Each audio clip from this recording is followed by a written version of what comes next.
Olá, sejam bem-vindos, que a graça e a paz de Deus e de Cristo alcance a você, família e familiares, que sejamos cheios do Espírito Santo do Senhor, os frutos do Espírito, os dons do Espírito, que a cada dia sejamos batizados com o Espírito Santo do Senhor, para frutificarmos para a honra e glória do Senhor. Cristo, ele dá a mensagem de que quer que produzamos frutos, e para produzirmos frutos precisamos estar ligados, conectados a Ele. Estamos na série As Profecias do Apocalipse e hoje Apocalipse 17 com o tema o oitavo poder e a vitória do Cordeiro. Um tema bastante interessante, algumas linhas de interpretações com respeito a ele. Queremos trazer a mensagem dentro da palavra de Deus, também do contexto histórico, para podermos entender, e não só entender, estarmos dispostos também a colocar em prática, em nosso viver diário, as mensagens que nos é trazida. A você que nos acompanha na Rádio 97, todos os domingos às 14 horas, a você que nos acompanha através da Rádio Web, no YouTube, Kawai, Instagram, Facebook, não importa, TikTok, qual dessas mídias, ou você que, quem sabe, recebe nossa mensagem através do WhatsApp, que seja ricamente abençoado, que possa abençoar outras pessoas também, quem sabe se inscrevendo, seguindo, compartilhando a mensagem. Caso queira falar conosco também, temos disponibilizado nosso telefone 98487-2712, o outro número também, mais recente que temos, 993581875. Quem sabe falar conosco, acompanhar mais de perto nossas mensagens, sugestões, quem sabe até mesmo crítica, concorda ou não concorda, estamos abertos, né, a isso aí, a estar interagindo com você que nos acompanha. Muitas vezes nós não temos como acompanhar, principalmente a questão da rádio, né? Quem está nos ouvindo, as outras mídias, mais tranquilo, você vê ali a questão dos seguidores, as curtidas, os comentários, as visualizações, mas principalmente na rádio fica um pouco mais complicado de você saber, interagir. Então você que nos acompanha, quem sabe na cidade, no sítio, chácara, fazenda, ou quem sabe está aí no seu carro e sintonizou na Rádio 97 e está aí acompanhando ou tem nos acompanhado há algum tempo, dá aquele feedback para nós aí, está interagindo, falando, né, sobre se a mensagem tem sido relevante, tem sido importante para você, ou você concorda ou discorda, acha interessante, para que possamos estar melhorando cada vez mais a qualidade da nossa programação e levar a você uma mensagem que fale daquilo que o Senhor deseja para cada um de nós. Um ponto importante que eu quero chamar a sua atenção é que, para entendermos melhor o contexto de Apocalipse 17, precisamos voltar no tempo. Eu vou estar orando com você neste momento e levando uma viagem ao livro de Daniel, Apocalipse 17, uma mensagem que Daniel recebe, um sonho, visões, onde ele vê o desenrolar do contexto histórico das sucessivas potências mundiais que existiriam a partir daquele momento, nos levando então até a segunda vinda de Jesus. Então é muito importante entender o contexto histórico e profético para situarmos aproximadamente no contexto e o tempo do qual nós estamos vivendo. Vamos falar com o Senhor neste momento. Eterno Deus, bondoso Pai, graças rendemos pelo cuidado, pela proteção, pela oportunidade nesse dia, em boas circunstâncias, estarmos aqui estudando as profecias bíblicas, de um modo especial, Apocalipse 17, pegando também uma base em Daniel 7, de uma visão do que aconteceria no contexto histórico e profético. Que o Senhor esteja visitando a cada lar neste momento, as pessoas que estarão ouvindo na Rádio 97 FM, ou quem sabe sendo direcionado para uma das outras mídias, o YouTube, ou recebendo a mensagem no WhatsApp.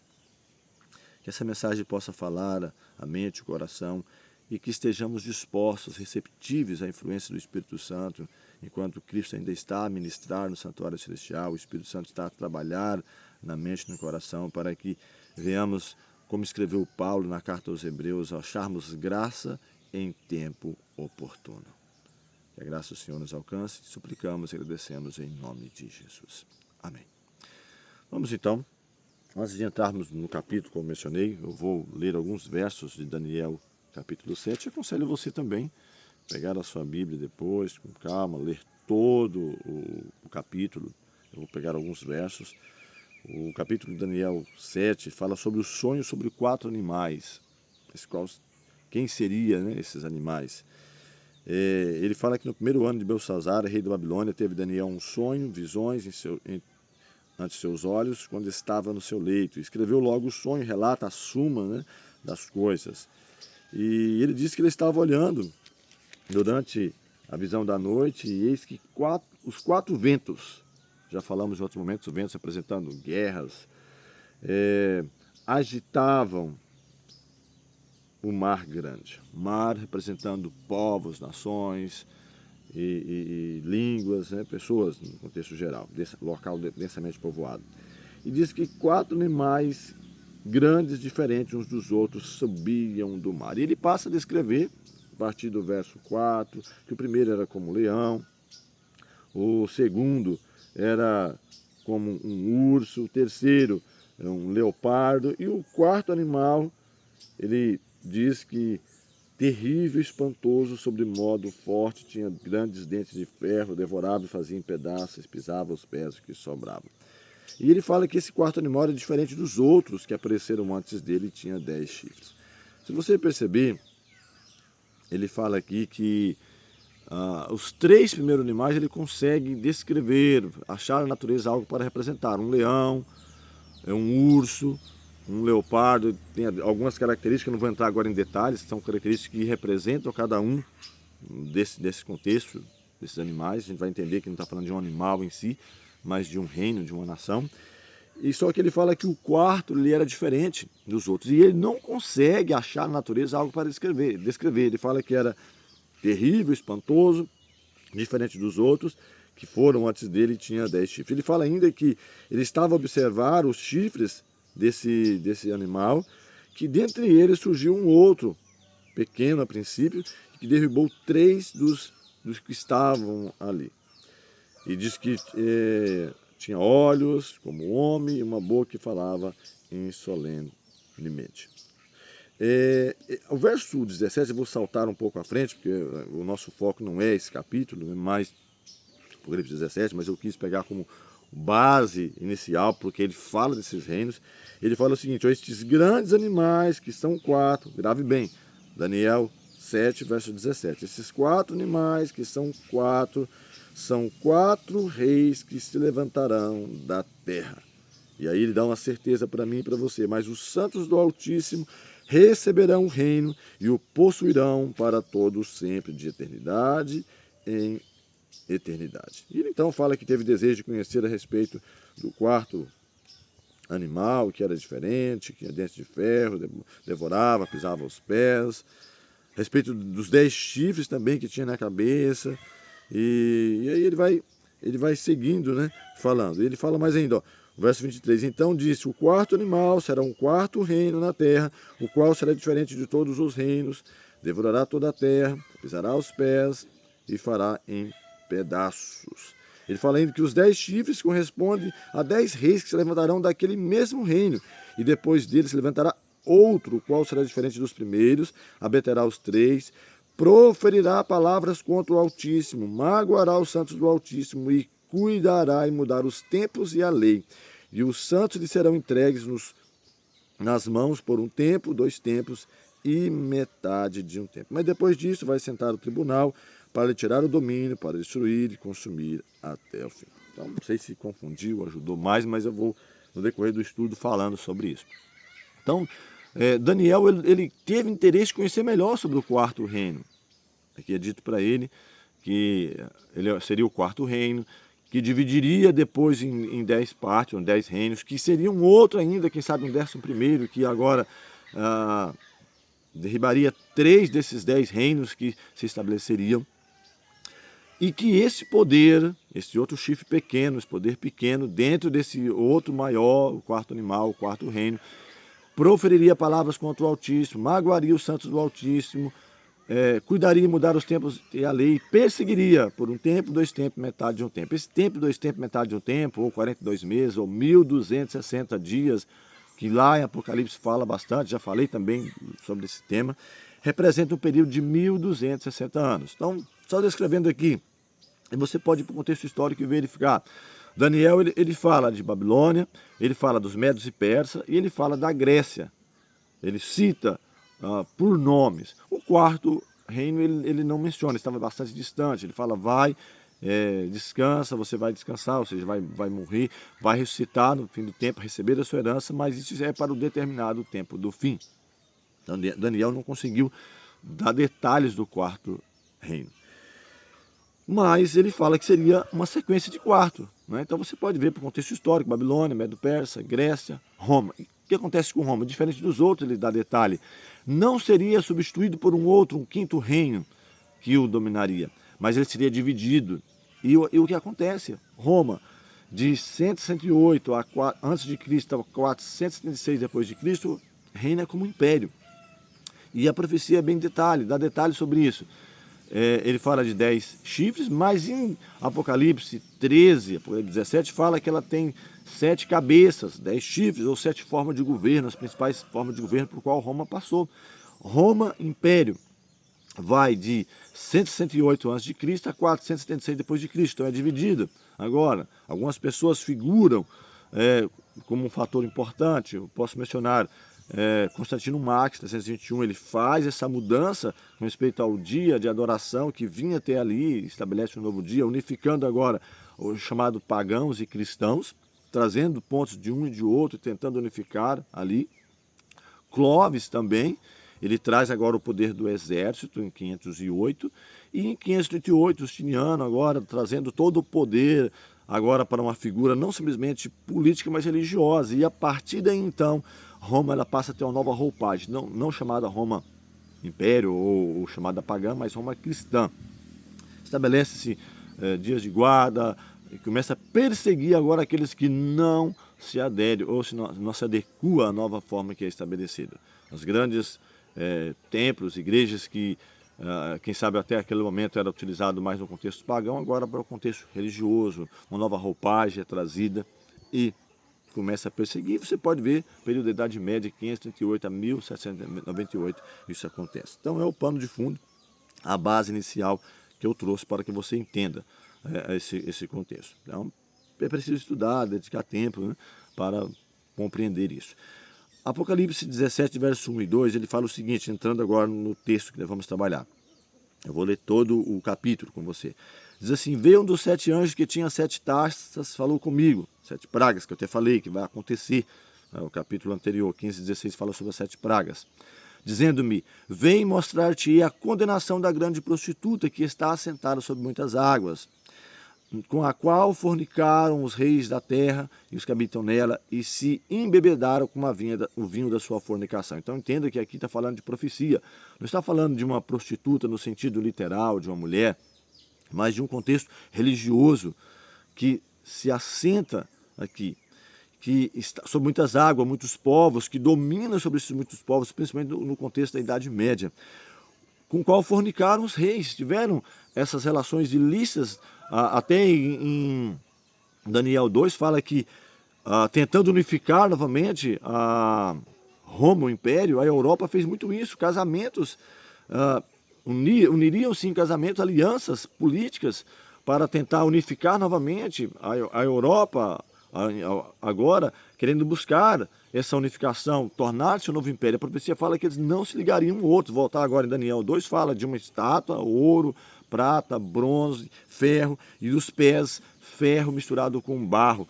E diz assim o texto, assim como o ferro não se une com o barro, também não se uniria, não unificaria novamente a Europa sob um líder. E várias pessoas tentaram fazer isso. Napoleão e Hitler e outros tantos tentaram unificar, e outros nomes, né? Unificar, tornando novamente um império. A profecia fala que isso não aconteceria. Misturar-se-iam com semente humana, mas não se ligariam um ao outro. E a voz de quem fala é a voz do Eterno Soberano. Então mostra bem claro que isso não aconteceria. Então essa fornicação, esse vinho, as doutrinas agora estabelecidas com interesse em 3 pontos, político, religioso, comercial, isso tem permeado no contexto histórico das nações e vai ser muito forte, um fator que vai levar a essa unificação que nós vamos ver aqui agora no contexto final. Mas uma utopia, né? Não vai se sustentar porque a profecia fala que isso não vai acontecer. E diz aqui o texto que levou em espírito a um deserto. Ele vê uma mulher assentada sobre uma besta de cor escarlata. Então a mulher, a igreja, que anteriormente perseguida, nós vemos lá Apocalipse 12, né? A igreja que tem que fugir porque estava sendo perseguida, agora ela vê uma mulher assentada sobre uma besta. E ela estava com nomes de blasfêmia, tinha 7 cabeças e 10 chifres, ou seja, 7 formas de governo e os 10 reinos, composto ali inicialmente da Europa. E diz que esta mulher estava vestida de púrpura, de escarlata, adornada com ouro, no contexto aí, quem sabe, de glórias, esplendor, que isso foi muito utilizado no contexto da Idade Média, né? Muito utilizado essa questão de dinheiro, recursos, né? Pedras preciosas, pérolas e um cálice cheio de abominações da sua fornicação. Se nós voltarmos a Daniel 7,25, fala que esse poder que assentaria, o poder, o chifre pequeno, que surgiriam agora dos 10 reinos da Europa, que se sobreporia aos outros, que perseguiria durante 1260 anos, 578 a 1798, faria essas mudanças. Lá fala que ele magoaria os santos do Altíssimo, cuidaria em mudar os tempos e a lei, e os santos seriam perseguidos por um tempo, 2 tempos, metade de um tempo, ou 42 meses, ou 1260 anos, se você fizer os cálculos, 538 a 1798. E um outro ponto importante fala que ela é a mãe das prostituições, das abominações, das linhas de segmentos que seguem bastante parecido. Diz que na sua testa estava escrito o nome, mistério, a Grande Babilônia, a mãe das prostituições e abominações da terra. Então eu não posso entender aqui de que esteja falando de Babilônia literal. Babilônia já havia caído, sido dominada pelos medos e persas, que por sua vez pela Grécia, que por sua vez por Roma. Roma não é conquistada por um novo império, ela divide-se, ela se quebra dentro de suas próprias bases, expande-se muito e agora ela vai sendo quebrada passo a passo, divide-se e torna-se na Europa, e um novo poder surge dentre eles, poder pequeno a princípio, sobrepuja 3 deles, se impõe sobre esse período de 1260 anos, 538, 1798. E aqui diz ainda o verso 6, que vi que a mulher estava embriagada do sangue dos santos, perseguiu, matou, diversas maneiras e formas de perseguição, e das testemunhas de Cristo.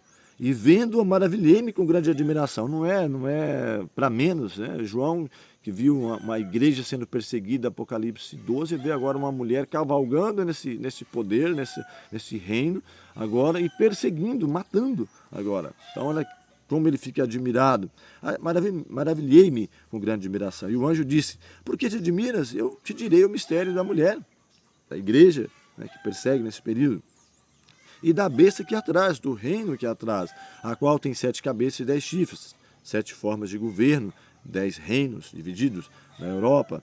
A besta que viste foi, já não é, e há de subir do abismo. Então, houve um período que ela foi, já não é.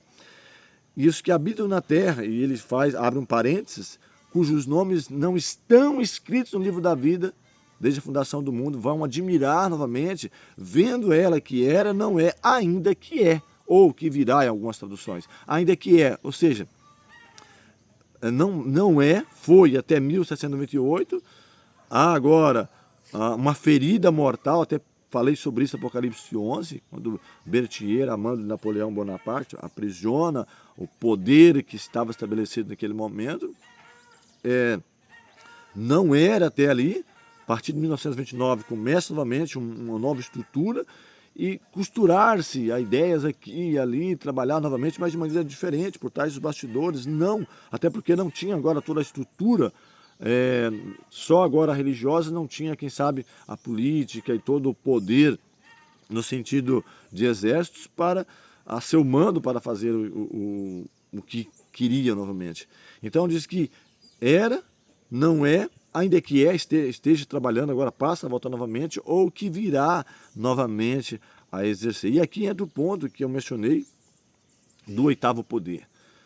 Ele diz o seguinte: aqui há sentido que tem sabedoria. As 7 cabeças são 7 montes, no sentido literal, que identifica aonde, ou geograficamente, onde está estabelecido esse poder, sobre as quais a mulher está assentada. E são também 7 reis, ou 7 formas de governo.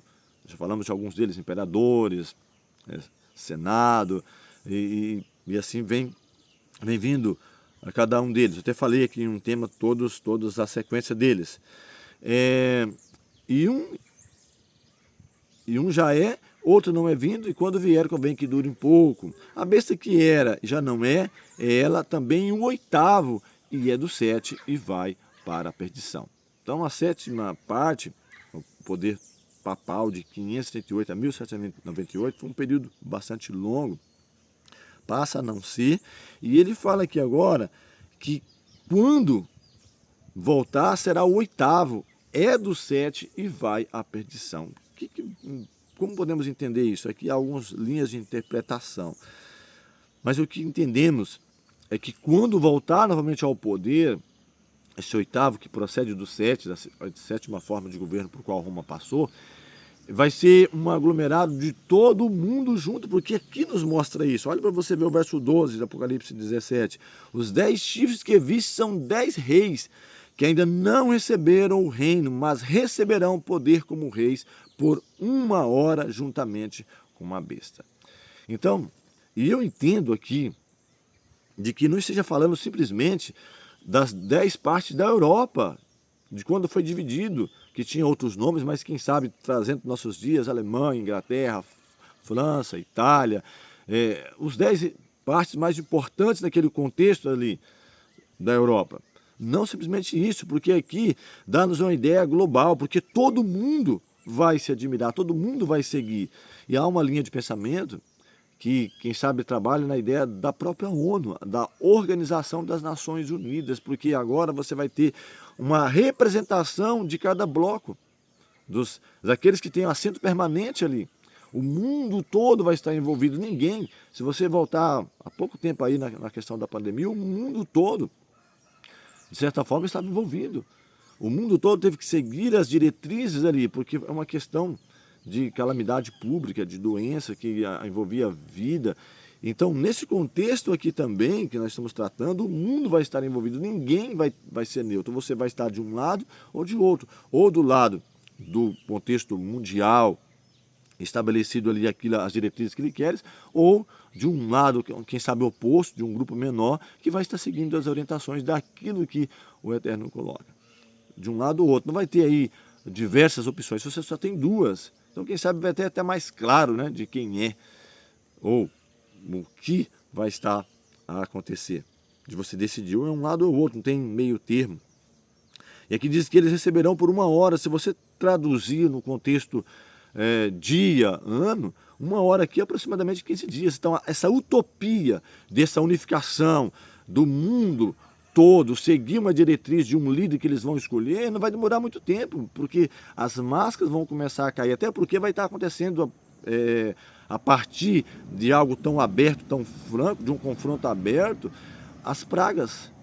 As pragas começarão a cair, nós até falamos sobre elas, onde vão cair na terra, no mar, nos rios, fontes das águas, e vai seguindo até que uma cai no próprio trono daqueles que vai estar sediando ou direcionando, onde todos os olhares vão estar voltados. E vão perceber que alguma coisa está acontecendo errado. Como? E vão querer colocar na conta agora de, quem sabe, um grupo pequeno que está na mentalidade deles, não estão seguindo as diretrizes e por isso estão atraindo as pragas para a terra. Algo que aconteceu no passado, como o próprio Cristo foi julgado e disseram ali o líder constituído da época, convém que um homem morra do que perecer toda a nação. Então convém que logo esse Cristo, ele que está trazendo o problema, uma divergência agora entre o contexto de Roma e o contexto que era o poder constituído na época, né, ali, e o próprio povo judaico, o povo de Israel. Então convém que um homem pereça do que perecer toda a nação. Então é mais conveniente que esse grupo aí, que quem sabe não está seguindo as diretrizes de que todo mundo está trazendo de algo melhor para a família, para o contexto. E claro, se você olhar só no contexto friamente ali, da família, do meio ambiente, é algo bom, mas o que é cobrado, o que é colocado, vai ao contrário daquilo que a palavra de Deus diz. Você não segue a Deus por imposição, por decreto. Nabucodonosor, em alguns momentos, fez isso. A princípio, fez uma estátua representando o seu reino, toda de ouro, e obrigou que todas as nações, tribos, línguas e povos obedecessem, adorassem a imagem. Depois, quando ele foi contrariado, onde o Filho do Eterno, o Senhor Jesus Cristo, ou Yoshua Mashiach, para aqueles que querem tratar nesse aspecto, e eu até falei em alguns momentos, em Provérbios fala sobre isso. Quem subiu ao céu e desceu? Quem amarrou as águas no seu punho? Qual é o nome do seu nome? Qual é o nome do seu filho? Se é que o sabes, tá? Então, estou trazendo aí para o público, né, que trabalha também nessa linha de pensamento. E ele então agora faz um novo decreto. Olha, todos devem adorar ao Deus de Daniel, de Sadraque, ou de Sadraque, Mesaque e Abdenego. Né? Daniel não estava naquele contexto, Daniel estava no contexto da cova dos leões. Então não se obedece por decreto, não por força nem pela violência, mas pelo meu espírito, diz o Senhor. E aqui, seguindo ainda o versos 13 adiante, diz que esse tem o mesmo intento, os 10 reinos, os blocos, agora o mundo envolvido, e entregarão o seu poder e autoridade à besta. Então eles vão pegar, agora no contexto não somente religioso existe, vão pegar o contexto político, a autoridade que eles têm, vão apoiar agora esse contexto religioso de impor aquilo que eles querem, seus dogmas, suas crenças, e vão ter o mesmo intento, o mesmo objetivo, porque eu mencionei, é um intento agora político, religioso e econômico, envolvido ali. Então, diz que não vai poder comprar nem vender, senão aquele que seguir essas diretrizes. Então, não vai ser algo tão simples assim, de se, vamos dizer assim, contrariado. Vão entregar a ela, e esses combaterão, não vão perceber que estão combatendo não contra um grupo pequeno, mas contra o Cordeiro. Mas o Cordeiro vencerá, porque é o Senhor do Senhor, é o Rei dos Reis. E vencerão com ele também os chamados eleitos e fiéis. Então está dando a certeza de que não vai ter um quinto reino universal aqui deste mundo, mas será o próprio Cordeiro que vai vencer o dragão. Olha que interessante, né? O oitavo poder é a vitória do Cordeiro, um Cordeiro vencendo o dragão. E ele é o Senhor do Senhor, Rei dos Reis, vai vencer com ele os chamados eleitos, mesmo que sejam poucos em número. Daniel 12 nos chama a atenção de que nesse tempo vai se levantar Miguel, o grande príncipe, que vai se levantar contra os filhos do seu povo. E um ponto importante, quando os Estados Unidos da América, um país protestante, que surgiu com idealismo, com objetivo, liberdade civil e religiosa, revogar sua lei, impor leis que contrariam aquilo que eles estabeleceram no princípio, perseguindo, e o mundo copiar o seu modelo, seguindo as mesmas diretrizes, o Senhor se levantará sobre a terra e mostrará que será e que é e que sempre foi o Deus de Israel, que guerreia as guerras, que vence as batalhas. Isso é muito importante entender. E ele diz que as águas que viste, onde se assenta este poder, são povos, multidões, nações de línguas. Então o mundo vai estar aglomerado, apoiando esse contexto político e religioso que vai estar a perseguir uma pequena minoria que vai se opor a essa crença que será estabelecida.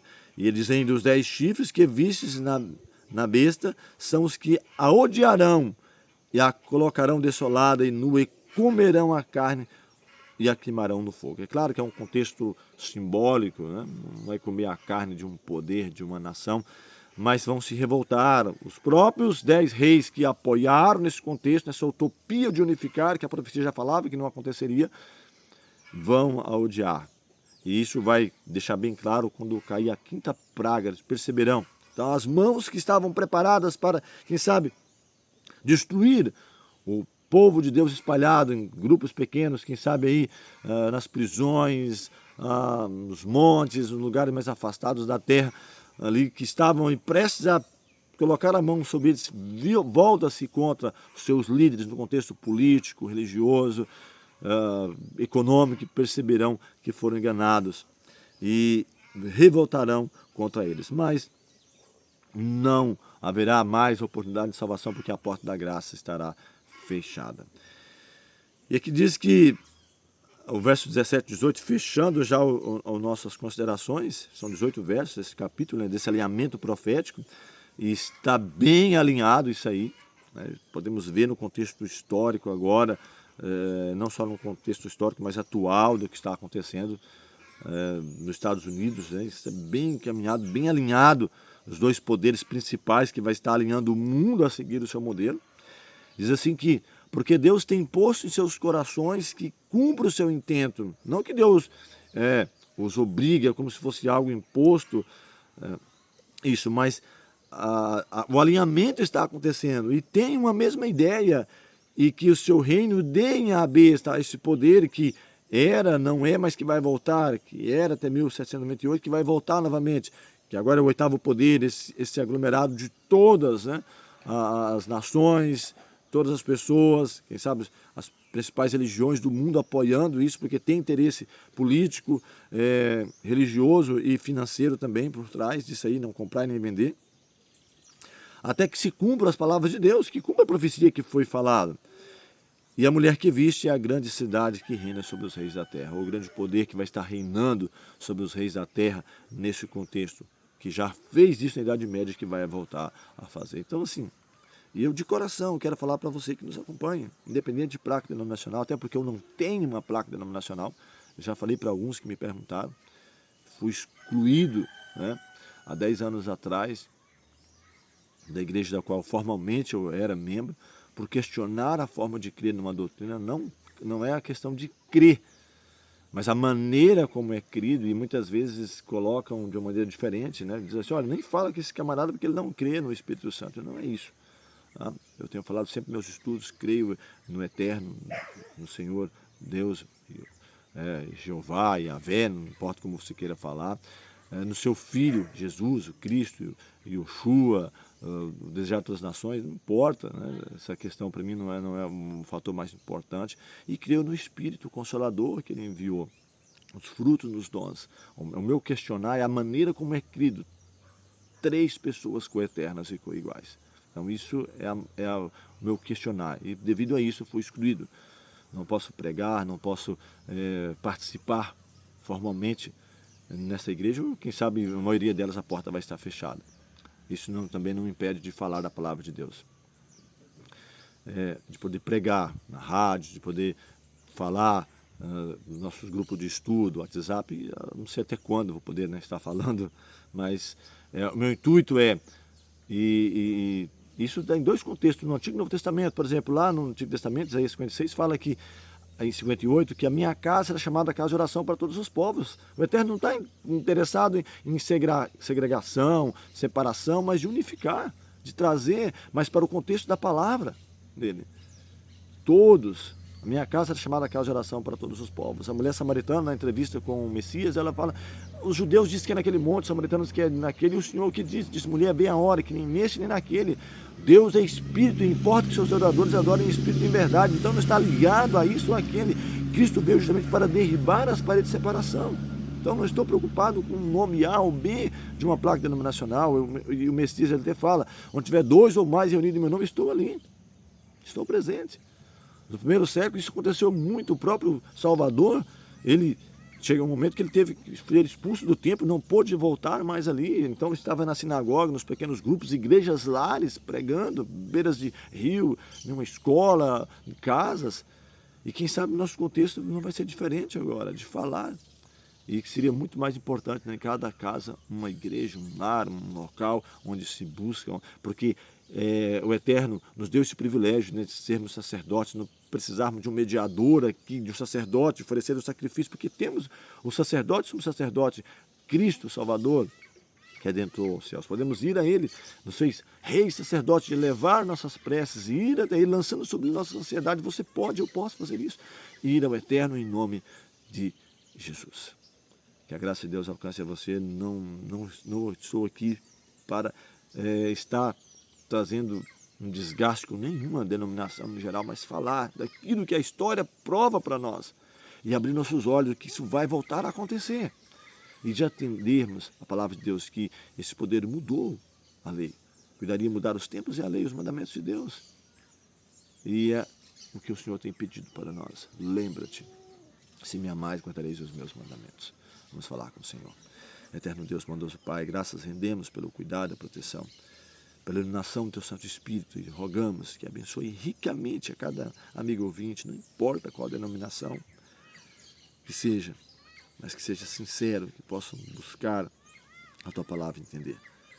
Possamos abrir nossa mente e nosso coração e dedicarmos a Tua obra, ao Teu serviço, aguardando e abreviando-nos para a volta de Jesus. São bênçãos que pedimos e agradecemos em nome de Cristo. Amém.